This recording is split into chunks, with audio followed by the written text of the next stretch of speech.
Les cigarettes exportées vers l'Afrique sont plus toxiques et plus addictives que celles vendues en Europe. Voilà la conclusion d'une enquête qui vient d'être menée par une journaliste indépendante suisse. Pendant un an, elle a investigué sur les pratiques des multinationales du tabac dans son pays et sa conclusion est interpellante quant au cynisme des cigarettiers. Faute de croissance en Europe, ils sont vraisemblablement prêts à tout pour le développement du marché africain. Pascal Bustamante nous présente cette enquête. Au centre de l'enquête de Marie Maurice, 3 géants de l'industrie du tabac installés en Suisse. Philip Morris, Japan International Tobacco et British American Tobacco. Son intuition, les cigarettes commercialisées en Suisse et celles qui le sont en Afrique sont différentes.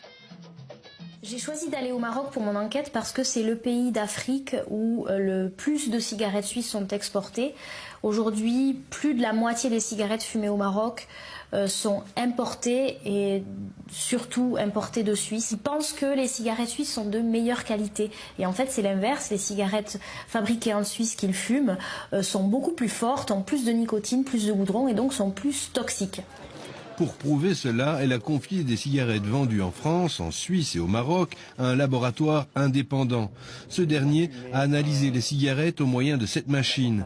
Les différences sont objectivées. Pour les Winston, nous avons même des cigarettes allant jusqu'à 16 mg de particules totales contre seulement 10 pour celles vendues en France et en Suisse.